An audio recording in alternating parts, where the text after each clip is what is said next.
Меня зовут Ерхамов Ильнур, и с вами проект «Татары мира».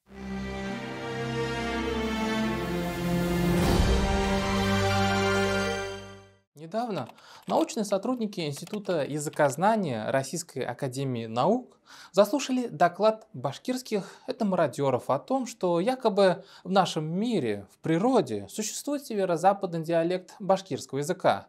Да, такой язык существует лишь в головах башкирских этномародеров и в двух-трех книгах сомнительного научного содержания. Потому что на самом деле речь идет о среднем мензелинском диалекте татарского языка, на который сегодня и опирается татарский литературный язык. Мы внимательно прослушали доклады таких персонажей, как Юлдаш Юсупов, Искандер Сайдбаталов, а также Фирдаус Гильмуддиновой. И сейчас, уважаемые зрители, на ваших глазах будем позорить их полное незнание ни истории татарского народа, ни башкирского народа, ни знания исторических документов. Причем тут татары? Да потому что эти ребята продолжают лезть в историю нашего народа и активно переписывают историю татар, попутно присваивая себе наш татарский литературный язык. Видите ли, этим башкирам, этим мародерам их башкирский литературный язык уже не устраивает. Сразу отметим, что доклад башкирских этномародеров, а затем их дискуссия с татарскими учеными, историками, филологами длилась около 3 часов. Так что, просматривая наше видео, вы экономите свое драгоценное время, а я вам боль и унижение в отношении этих фальсификаторов, псевдоученых гарантирую. Так что алга. Итак, начнем.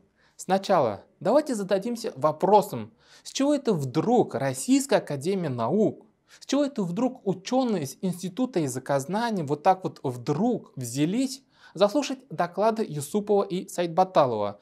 Ведь по факту, заслушивая их доклад в кругу ученых и не особо им оппонируя, происходит фактически легализация сфальсифицированного конструкта, который эти ребята гордо обзывают северо-западным диалектом башкирского языка. Да-да, этим башкирским товарищам, кроме как татарских филологов и историков, больше никто не оппонировал из специалистов Института языкознания РАН. Более того, некоторые вроде как авторитетные ученые РАН, задрав свои носы, озвучили свою позицию по отношению спора башкирских фальсификаторов и татарских ученых так, словно они находятся над схваткой, мол, и башкиры правы, и татары молодцы. Я вам назову причину такого лояльного отношения ученых РАН к этим башкирским мошенникам. Все дело в том, что накануне начала переписи населения в Уфе состоялась научная конференция с московскими учеными из РАН. В результате было подписано соглашение о сотрудничестве между правительством Башкортостана и Институтом системного программирования РАН. А сотрудничать башкирские псевдоученые с московскими учеными и лингвистами собираются в вопросе изучения северо-западного диалекта башкирского языка. Об этом, например, заявил вице-премьер Башкортостана Азат Бадранов. Азат Бадранов напомнил, что на 5-м Всемирном Курултае башкир эксперты вернулись к сложной многолетней проблеме северо-западного диалекта башкирского языка. Теперь нужны беспристрастные диалектологические и социокультурные исследования с привлечением максимально широкого круга ученых-экспертов.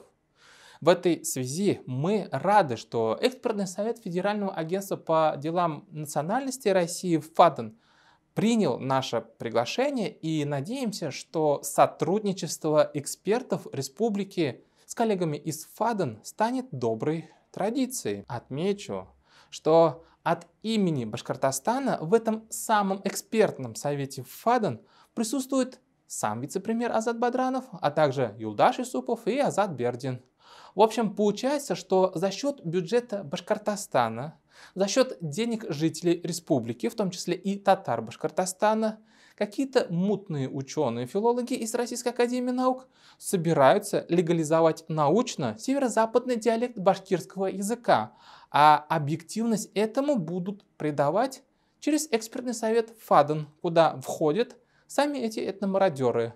А напомню, что речь идет на самом деле о татарском языке, который хотят переписать в башкирский язык. Но вы же понимаете, что если власти Башкортостана заказали себе девушку в лице ученых РАН, значит они эту девушку будут танцевать. Итак, московским ученым Юлдаш Юсупов поведал, что, оказывается, запрос на северо-западный диалект башкирского языка среди жителей северо-запада Башкортостана объясняется тем, что эти самые жители вдруг почувствовали в себе, в своих жилах кланы. Клановая идентичность, она, может, в какой-то степени даже стала неким триггером для актуализации северо-западного диалекта башкирского языка и, в принципе, идентичности северо-западных башкир. То есть клановая структура здесь оказывается неким таким ключевым инструментом, ключевым звеном в данной цепочке. Ну, во-первых, я вам, зрители канала Татармир, уже давно рассказываю, что никаких кланов и клановой идентичности среди башкир не было и быть не может. Башкирским этномиссионерам нужно раскручивать свои кислотные фантазии, поэтому они используют слово «клан», чтобы тем самым сделать историческую отсылку на крутые шотландские кланы. А что такое клан? Это группа людей, которая происходит от одного исторического персонажа. Чаще всего легендарного или полулегендарного. Говоря же о башкирах, мы имеем дело с племенами и, возможно, с племенной идентичностью исторических общностей людей. Кстати, на отсутствие кланов и родов у башкир указывал дореволюционный и советский этнограф Сергей Иванович Руденко в своем фундаментальном труде «Башкиры. Опыт этнологической монографии». В частности, Руденко сообщал следующее. В научной литературе о башкирах возник вопрос о том, как следует называть отдельные группы башкир, территориально обособленные и известные под одним именем, например, бурзяне, усергане и так далее. Назаров и Соколов предлагают называть эти группы племенами, а не родами, как они назывались раньше, на том основании, что у современных нам башкир, тут Руденко имеет в виду башкир конца 19-го, начала 20 века, отсутствует родовой строй. Башкирские дачи, то есть башкирские вотчины, конечно, понятие прежде всего, но не исключительно территориальное. Кстати, тут Юлдаш Юсупов сам ссылается на исследование Сергея Ивановича Руденко. Мол, вот, поглядите, сам дореволюционный историк нарисовал карту башкирских родов. Я здесь, наверное, в первую очередь я бы хотел обратить внимание на карту Сергея Ивановича Руденко, составленная в 20-е годы, впервые опубликована в 23-м году. После этого она не раз еще публиковалась, дублировалась. И, в принципе, здесь основной состав родов, кланов, башкирских дач, как говорил Сергей Иванович, здесь представлен. Ну хорошо, допустим, Сергей Руденко нарисовал эту карту, но, во-первых, мы знаем, что под родами Руденко имел в виду именно общинные территориальные группы людей, у которых, возможно, была племенная идентичность. Во-вторых, ну хорошо, вот показал Юлдаш Юсупов московским филологам карту Руденко и тем самым типа доказал, что башкиры состоят из родов и кланов. А покажет ли Юлдаш Юсупов, что, оказывается, Руденко писал, что башкиры — это сословие, в которое входили в том числе и другие народы Поволжья? Ну что же, открываем ту же самую книгу Сергея Ивановича Руденко «Башкиры. Опыт этнологической монографии» и читаем на 18 странице следующее. При разделении башкир на кантоны в 1798 году в 5 из них входили также и мещеряки, то есть мишари, а тептери были включены в некоторых из северо-западных кантонов. Особое положение о башкирах, изданное в 1863 году, распространилось также и на тептерей, мещеряков, а отчасти на татар. Благодаря этому, а особенно благодаря сравнительно привилегированному положению, которое занимали башкиры как собственники земель, их именем стали называть себя и тептери, и татары, и даже мещеряки. Таким образом, появилось новое название новобашкиры, которым именовалась эта разнородная примесь коренным башкирам. Конечно, этот отрывок из труда Руденко Юлдаш Юсупов озвучивать не будет. Почему?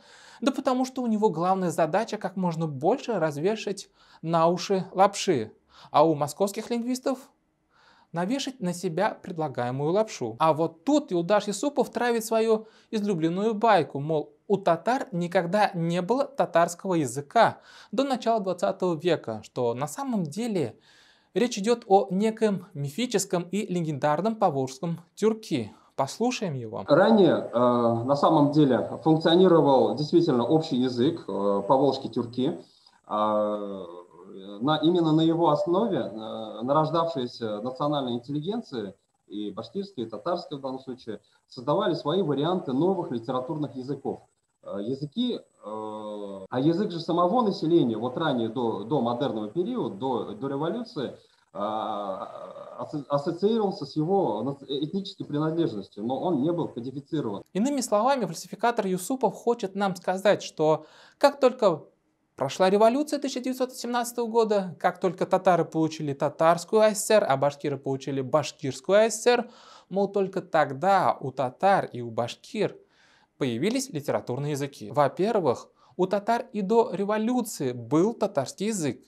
Никакие большевики татарам никакой татарский литературный язык не отдавали. Первый учебник по татарскому языку написал татарский просветитель Сагид Хальфин в 1778 году.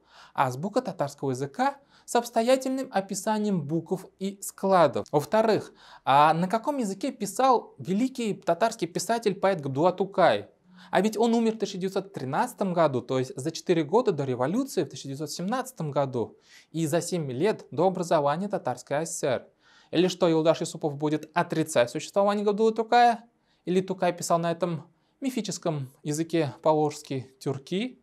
Впрочем, попытка отрицать существование Габдуллы Тукая во время татаро-башкирской переписной дискуссии со стороны башкирской уже была предпринята. И в-третьих, татарские филологи из Башкортостана уже давным-давно доказали, что татарский язык функционировал на территории современного Башкортостана и в 17, и в 18, и в 19 веках. Например, уфимский социолингвист Фаиль Сафин в своей книге «Этнополитическое развитие Башкортостана в 20 веке» упоминает исследование уфимского лингвиста и доктора филологических наук Радика Галиевича Сибагатова, который доказал, что никакого северо-западного диалекта башкирского языка не существовало на территории современного Башкортостана. Проведенный языковедом Сибагатовым специальный анализ официальных исторических документов 17-18 веков, опубликованных в материалах по истории Башкирской АСР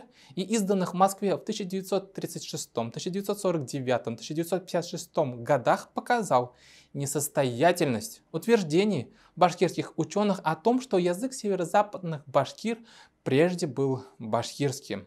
В ряде же документов, где некоторые топонимы даются по-русски, тут же особо указывается, как это название звучит по-татарски. Например, в записи Башкир-Казанской дороги и Невской волости Муслима Акчурина с товарищами, дворцовым крестьянам Каракулинской волости Бердникову с товарищами об отдаче им в оброчное владение на 17 лет рыбных ловель в озере Найдан-Баргадин говорится, что они отдали вотчинные свои рыбные ловли озеро по-татарски Баргадин, а по-русски Найдан.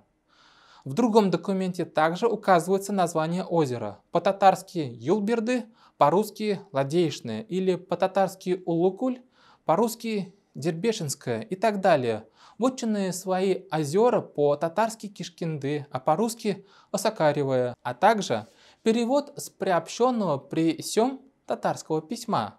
Например, письмо восставших башкир Бурзянской волости командиру Кизыльской дистанции майору князю Назарову с жалобами на притеснение и обиды воевод и собственных старшин и с сообщением о выходе из русского подданства, датированное 19 августа 1755 года, публикуется в переводе с татарского письма. В ряде документов, опубликованных в указанных материалах по истории Башкирской АСР, для подтверждения их правильности сделана приписка: к той записи татарским письмом руку приложил, или говорится о наличии татарских писем по записи татарскому письму или татарского языку толмачи. Вообще, мы обратили внимание, что Юлдаш Юсупов периодически во время своего выступления старался казаться очень умным и начитанным ученым. Видите ли, ношение очков к этому предрасполагает. Отсюда из его уст вылетали весьма забавные псевдонаучные абракадабры. Считавшиеся классическими установки на унифицированную, национальную, в том числе языковую идентичность, сегодня, как мне представляется, все же теряют свою актуальность под воздействием глобализации и информатизации нашего общества. Идентичность приобретает все более сложный характер, и подкрепить ее можно только с помощью грамотной актуализации актуальных локальных форм. Актуализация актуальных форм. Так если локальная форма актуальная, то зачем ее актуализировать? Или все-таки форма не актуальная? Или все-таки она искусственно сконструирована и сфальсифицирована? Но для нас доклад Юлдаша Юсупова важен кое-чем другим, а именно тем, что Юлдаш Юсупов, видимо, немного подустав от длительного процесса озвучивания своего доклада и выставления себя ученым, проговорился несколько раз, какой он на самом деле башкиризатор.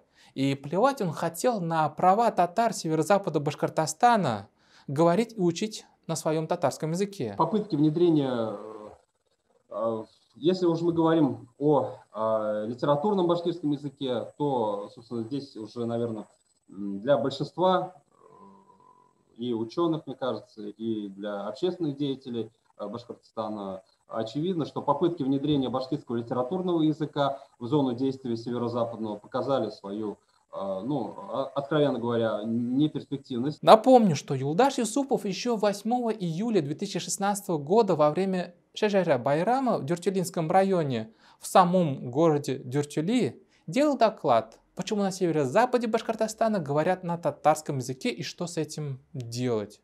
То есть, понимаете, что 5 лет назад Юсупов в Дюртюлях еще не видел никаких мифических северо-западных башкир. Он осторожно говорил «жители северо-запада Башкирии». Он еще не говорил ни о каком мифическом северо-западном диалекте башкирского языка. Но зато здорово возмущался, мол, как это так? Вы, татары, проживаете в Башкортостане, но продолжаете говорить на своем татарском языке? И все-таки Юлдаш Юсупов оговорился, что родной язык жителей северо-запада Башкортостана – это татарский язык. И не какой-то там диалект башкирского языка. Тяжело ему держать оборону в течение 3-часовой дискуссии.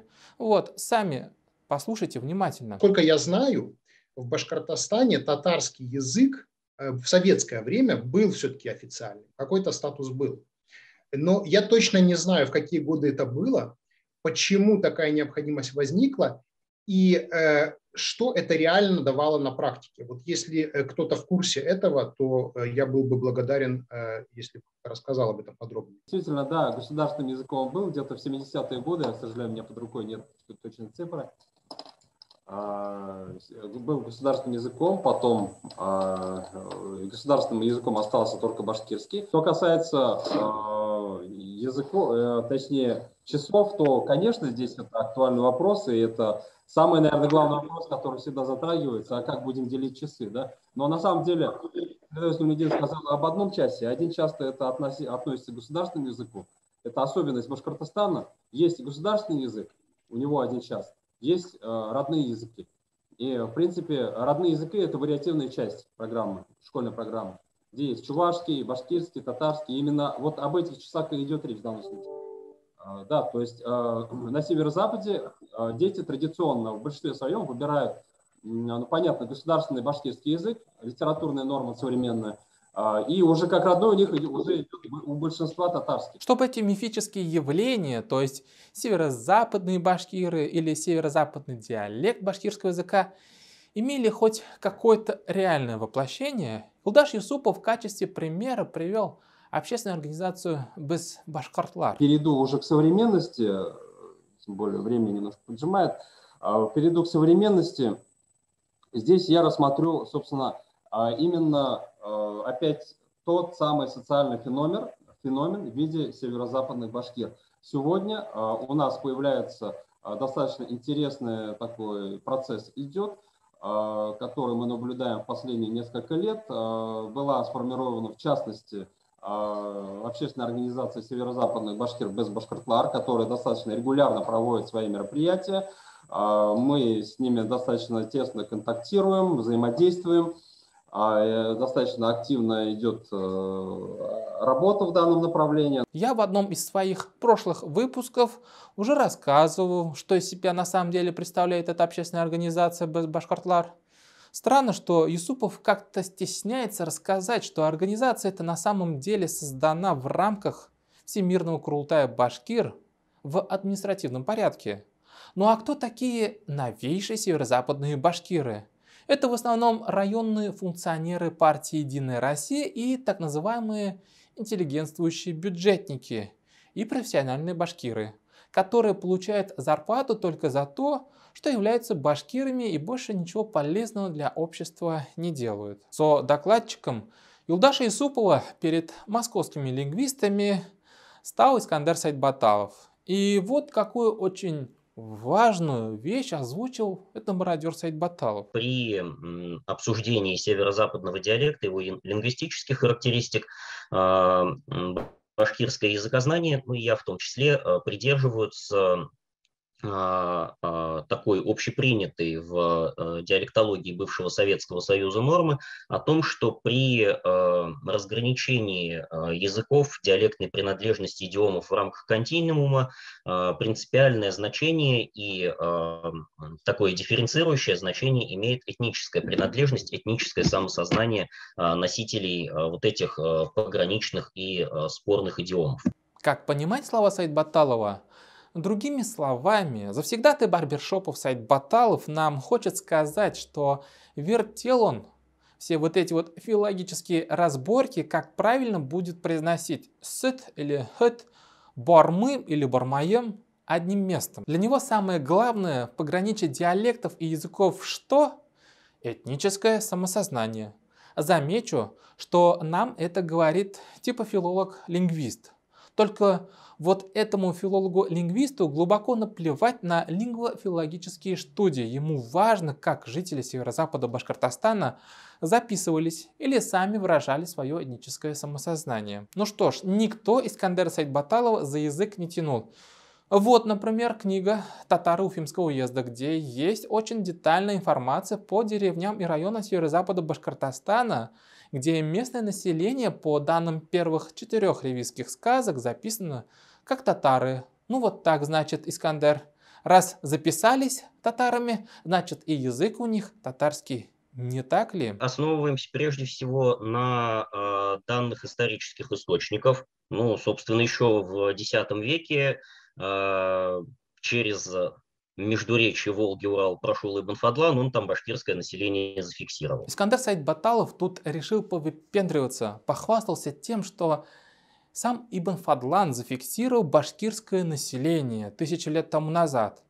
А что это за башкирское такое население? Для этого мы открываем записки Ибн Фадлана в переводе академика Крачковского, находим там упоминание Ибн Фадланом Башкирии. Потом мы ехали несколько дней и переправились через реку Джаха, потом после нее через реку Асхан, потом через реку Баджа, потом через реку Самур, потом через реку Кабал, потом через реку Сух, потом через реку Кунджалу. И вот мы прибыли в страну народа турок, называемого Аль-Башгирт. А что это за реки? Возможно, переводчик и академик Крачковский смог установить современные названия этих рек. Итак, река Джайх иногда произносится как Яих. И на самом деле это река Яик, то есть река Урал. Река Асхан, другое ее произношение Иргиз. Река Бачак это, возможно, река Моча. Река Самур – это на самом деле река Самара. Река Кинал – это на самом деле река Кинель. Река Сух – это река Сок. Ну а река, через которую, переправившись, Ибн Фадлан оказался в стране Аль-Башгирт, это Кунджалу, то есть Кунджулю. Ну, или говоря современным языком, это река Кундурча. Сегодня не просто, конечно, восстановить маршрут Ибн Фадлана, но однозначно известно, и это неприложимый факт, что бассейны рек Кундурче, Сок, Кинель – это Самарская область. Да, это все находится в Самарской области. Так что получается, что Ибн Фадлан увидел страну Аль-Башгирт в Самарской современной области. Кстати, Ибн Фадлан никаких башкир в своих записках о путешествиях не упоминал. Он, Ибн Фадлан, сказал: мы видели, как одна группа поклоняется змеям, другая группа поклоняется рыбе, третья группа поклоняется журавлям. И мне сообщили, что они некогда вели войну с одним народом из числа своих врагов, что они, враги, обратили их башкир в бегство, и что журавли закричали сзади их врагов. Так что они испугались и сами были обращены в бегство после того, как обратили в бегство башкир, и поэтому они, башкиры, поклоняются журавлям. Обратите внимание, что в этом единственном месте в тексте Ибн Фадлана все 3 раза башкиры упоминаются в скобках. А почему башкиры упоминаются в скобках? Что это значит для нашего читателя текста? Сам академик Рачковский вынужден признаться, что ему пришлось вмешаться в содержание арабоязычного текста. Такова логика построения арабского языка. Приходится вносить дополнительные слова, которых формально нет в тексте, но которые так или иначе в нем скрыто содержатся. Эти дополнительные слова я ставлю в скобках. То есть вот эти слова, вот эти вот башкиры в скобочках, это на самом деле результат додумывания арабиста-переводчика Игнатия Юлиановича Крачковского. Получается, что в сухом остатке Ибн Фадлан лишь 1 раз упомянул название страны Аль-Башгирт, а жителей этой страны он назвал жителями или людьми из турок. И все, никаких башкир Ибн Фадлан не упоминал. Дорогой Искандар Сайдбаталов. Вообще Искандар Сайдбаталов во время дискуссии с казанскими историками вел себя как самый откровенный отморозок, что ли, заявив, что якобы никаких татар до Шигабуддина Марджани не было. Мол, до Шигабуддина Марджани в середине 19 века мы хрен знает кем назывались. Возникает встречный вопрос, на каком основании в отсутствии выражающей себя напрямую татарской идентичности можно говорить о татарском языке надгробий XIV века, когда, собственно, то, что сегодня является той этнической общностью, той этнополитической общностью, которая называется татарская нация, берет свое начало с идей Шахаб-ад-Дина Марджани, а до этого именовала себя то мусульманами, то казанскими людьми, то как-то еще. Раз татар не было до Марджани, уважаемый Искандар Сайдбаталов, то какого черта башкирские ученые, откровенно говоря, переписывают исторические источники, где упоминаются татары, вычеркивая слово «татар» и вписывая вместо этого слово «башкир». И мы, кстати, несколько раз уже ловили на этом, например, авторов книги «История башкирских родов». Тогда некоторые комментаторы попросили показать сам факт фальсификации исторического источника сектантами Салавата Малевича Хамидуллина. Показываю. Вот 23-я страница тома о роде Ельдяк. Калмыки были разбиты, а царевичи взяты в плен. Еще ранее, в 1633 году, полковой глава Черняков с 1380 служилыми людьми и башкирами ходил освобождать от калмыков Катайскую волость. А теперь страница самого исторического документа. С отписки тюменского воевода Ивана Милюкова туринскому воеводе Лукьяну Пултеву о походе уфимских служилых людей на калмыков и царевича Аблая. Более того, за переписыванием истории за руку был пойман и сам Юлдаш Юсупов. В частности, доцент кафедры истории гуманитарного факультета университета Оулу в Финляндии Роман Хаутала поймал Юсупова на том, что тот в своей книге переписал венгр и мадьяр в башкир. Изначальная идея настоящего доклада появилась у меня во время знакомства с относительно недавней монографией Юлдаша Юсупова. Вернее, будет сказать, что меня заинтересовало одно место в его книге, где Юсупов пишет о столкновениях башкир с монголами и приводит в связи с этим ссылки на конкретные письменные источники. В частности, наш башкирский коллега отсылает к Лаврентьевской летописи и утверждает, что первое столкновение башкир с монголами произошло в 1232 году. Это утверждение Юсупов подтверждает цитатой из записи Рикардуса о первом путешествии брата Юлиана на восток. Далее Юсупов цитирует письмо самого Юлиана, сообщая, что окончательное завоевание Башкирии монголами состоялось в 1236 году. Тем не менее, непосредственно за этим он утверждает, что монголам снова пришлось покорять башкир уже по возвращению из Венгрии. На этот раз Юсупов дает отсылку к Иоанну де Плано Карпини, как и Рашид-Адину. Согласно трактовке Юсупова, последний из них указывает на то, что жители страны Булар и Башкирт снова восстали против монголов. Знакомство с этой трактовкой вызвало у меня неподдельный интерес, поскольку уже на тот момент я был уверен в том, что все перечисленные письменные источники не содержат упоминания башкир и их решительного сопротивления монголам. В связи с этим я проверил все места в упомянутых источниках и привлек ряд параллельных источников. В конце концов, я еще более утвердился в уверенности, что эти источники не содержат сведений о борьбе башкир с монголами. В первую очередь несколько слов о первом мнимом столкновении башкир с монголами в 1232 году. Это утверждение основывается только на короткой записи под этим годом в Лаврентьевской летописи, которая звучит на современном русском следующим образом. В том же году пришли татары и зимовали, не дойдя до великого города Болгарского. Точка. Очевидно, что здесь речь идет об относительно неудачном наступлении монголов в сторону Беляра осенью 1232 года и зимой следующего года. Следует перейти к содержанию записей Рикардуса. Рикардус описывает первое путешествие брата Юлиана на восток в поисках восточных мадьяр, которых он в нескольких местах называет унграми, по-русски венграми. Заголовки унгарами, точнее, по-русски венграми. Заголовки записи территории их обитания называются Великой Венгрией, а в самом ее начале Старшей Венгрией. Несмотря на утверждение Юсупа, запись Рикардуса не упоминает башкир ни словом, но содержит сведения о территории проживания восточных мадьяр. Упоминание баскартов впервые появляется в истории монголов Иоанна де Плана Карпини в 1247 году. Однако этот экзоним совсем не значит то, что Юлдаш Юсупов понимает под современным этнонимом башкиры. Напротив, брат Иоанн всякий раз уточняет, что бастарки проживали в Великой Венгрии, очевидно подразумевая восточных мадьяр. Гийом де Рубрук, в свою очередь, пишет в 1255 году о паскатирах и земле паскатир, и также уточняет, что они являлись венграми, обитавшими в Великой Венгрии. Бастджирды, баджгирды и прочие формы написания этого экзонима были известны мусульманским авторам уже с X века. И в частности, Ал-Балхи был, вероятно, первым автором, который употребил этот экзоним как для западных, так и для восточных мадьяр. Его нововведение было заимствовано Ал-Истахри и Ал-Масуди, в то время как Якут свидетельствует использование наименования башкирдов в отношении западных мадьяр в первой четверти XIII века. Наиболее характерным примером, тем не менее, является Ал-Гарнати, проживший в Венгрии с 1150 по 1153 год.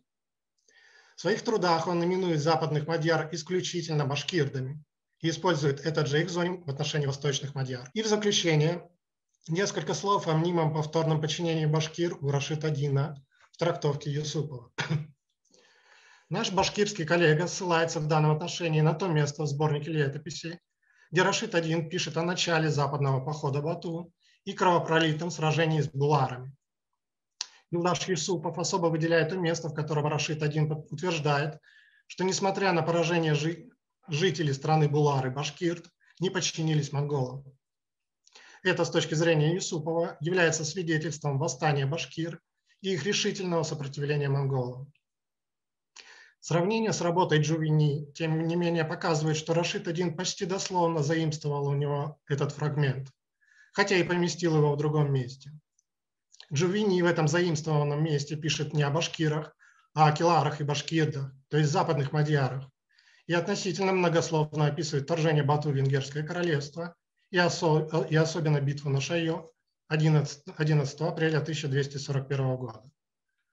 Когда, в свою очередь, Рашид-ад-Дин пишет об отказе башкирдов подчиняться монголам, он совсем не указывает на восстание башкиров, но подразумевает тот факт, что западные мадьяры не подчинились Бату, несмотря на вторжение и поражение 1241 года. У меня все, спасибо. Вот так историк из Финляндии Роман Хаутала поймал Юлдаша Юсупова, который фальсифицировал в своей книге историю, отнимая у древних восточных венгров их великую историю, историю противостояния нашествию Батыя. Тех восточных венгров, к сожалению, уже среди нас сегодня нет. Они уже не смогут в чем-либо обвинить мародера Юсупова, но вот мы, татары, все еще есть. И мы вместе с адекватными историками продолжим ловить на мошенничестве этих псевдоученых. Бывший министр образования Башкортостана в 1995-1998 годах, специалист в области башкирского языка, доктор филологических наук, член-корреспондент Академии наук Башкортостана Фирдаус Хисамиддинова заявила, что северо-западный диалект башкирского языка убьет литературный башкирский язык. Фактически она признала, что на северо-западе Башкортостана нет никакого СЗ-диалекта башкирского языка, а есть татарский язык. И сейчас обучение вот на этом диалекте приведет к тому, что позиции татарского языка вот в этом регионе только усилятся.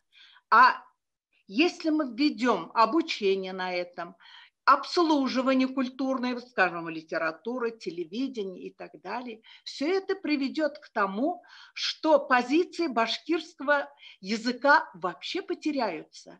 В сложившейся ситуации наши башкиры, и я знаю многие, значит, тюрки, когда идет ассимиляция в городах, смешанных населенных пунктах, ассимиляция, допустим, тюркских языков русским языком, и при этом в сложившейся ситуации идет ассимиляция башкирского языка татарами, то есть татарским языком, в сложившейся ситуации, я считаю, что обучение на этом диалекте это ведет к гибели башкирского языка. Кстати, Фирдаус Хисамиддинова, так же как и Юлдаш Юсупов, призналась, что в свое время была попытка насильно насадить башкирский литературный язык в северо-западных районах Башкортостана. Но упрямые татары северо-запада Башкортостана все равно настойчиво продолжали разговаривать на своем татарском языке. Обучение на башкирском языке, литературном языке северо-западных башкир предпринималось в 70-х годах. И вы знаете, это продолжалось в принципе где-то 20 лет, но оно дало и результаты. А какие именно дало результаты, Фирдаус Гильмиддиновна тут, конечно, промолчала. Чем обернулась насильственная башкиризация татар северо-запада? Но мой коллега и друг Ильнар Гарифуллин быстренько освежил память башкирской бабушки. Наверное, напомню для присутствующих, что Фирдаус Хисамиддинова, она была министром образования в 90-е годы, и она должна знать о том, что как раз в 70-е годы при правлении Мидхата Шакирова вот эта практика насильственного введения башкирского языка в качестве родного и языка обучения, она вызвала очень большой протест именно населения Западного Башкортостана.